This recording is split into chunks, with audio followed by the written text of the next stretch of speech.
This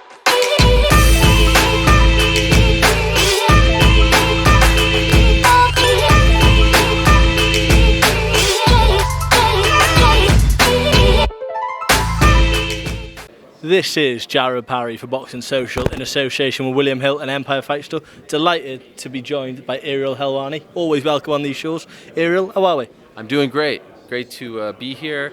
Happy to be in central London at the Talk Sports Studios. What a great privilege this is. What a great pleasure this is. So, yes, very excited. We're here for the announcement of Zhang versus Joyce 2. Yes. Talksport Studios, like you said. We had a bit of wander around earlier. Simon Jordan walked past. He didn't seem to take too kindly to you.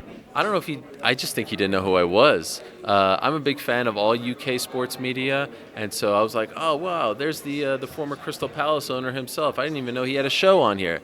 No, I'm just joking. But yes, that was fun. I saw my buddy Gareth. I heard Laura Woods is gone, so I'm sad about that. I'm looking for Ariel Helwani. He's nowhere to be found. So everyone's big timing me today, but it's very nice to be here with my friends at BT Sport, which, by the way, July 19th, the big rebrand, TNT Sports, we're taking over, #1 channel in the world. And we've got the big rematch September 23rd, Zhang Joyce 2, or as I like to say, Joyce Zhang 2, because we all know who the true A-side is.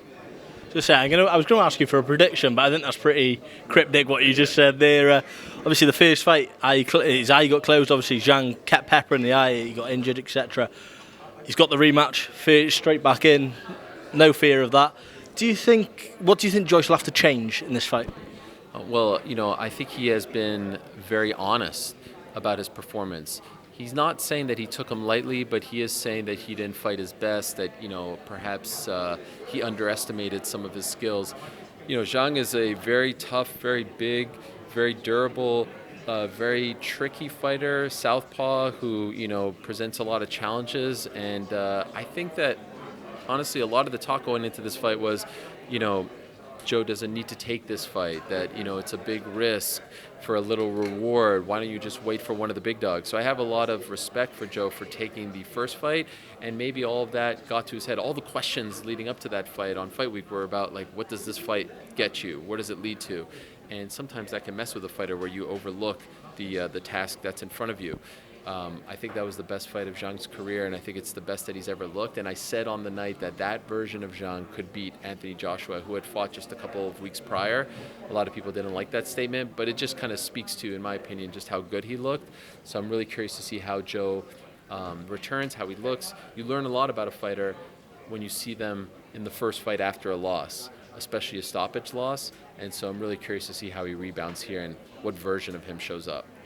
Well, actually, obviously, you are the MMA Hour. Massive views. It's a fantastic place. You started off as MMA. You come into the boxing world.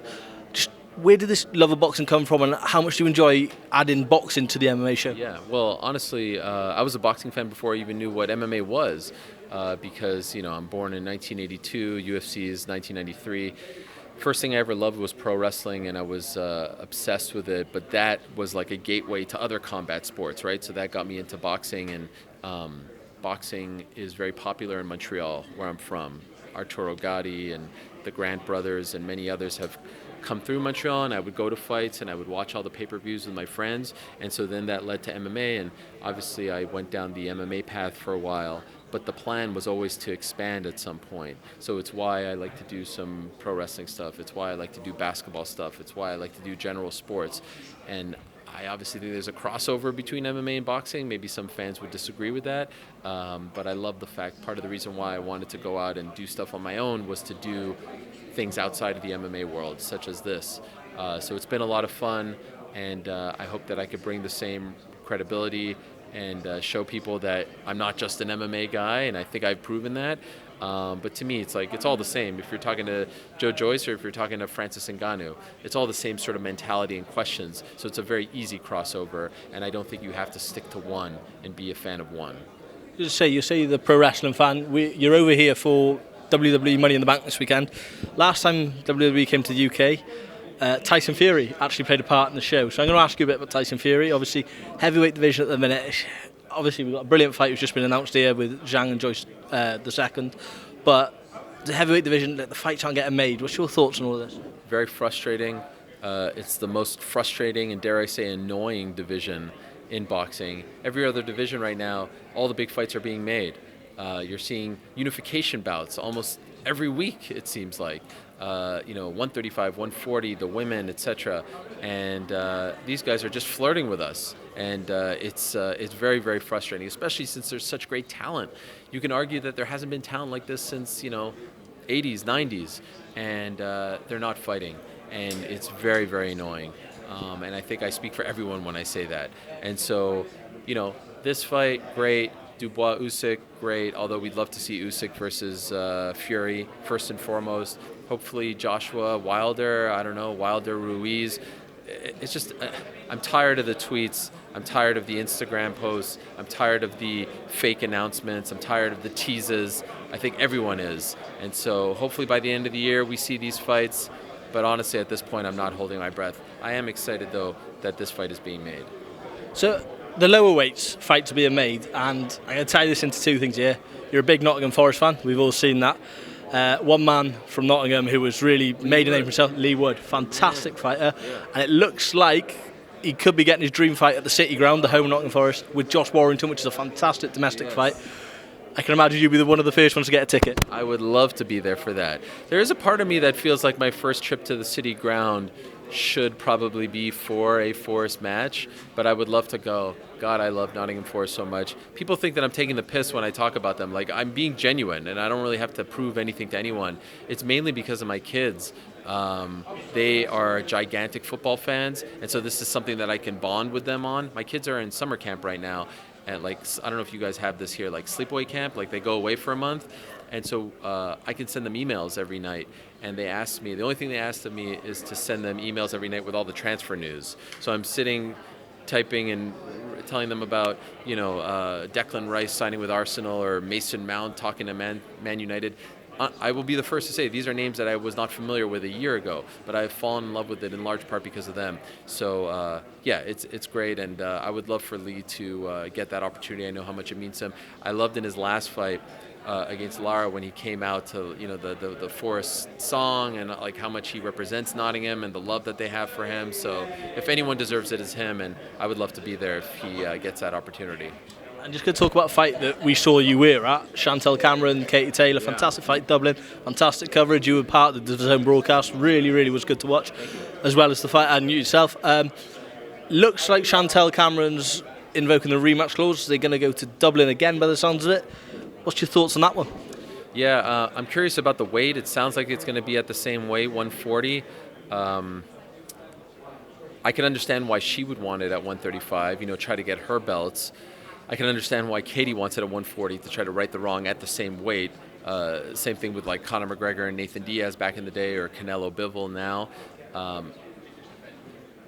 There is a part of me that kind of wishes that Katie would take another fight just to build herself back up and, for lack of a better word, like get a more winnable or easy fight in Dublin, because I want her to win in Dublin. But this just speaks to how special she is and the kind of fighter and human being and like competitor that she is. I expect nothing less from her. So yeah, it's a huge fight for her, for her legacy, for her career, for her future. Who knows if she fights after that fight? So yeah, a lot of pressure on her. I was blown away by Cameron in that fight back in May.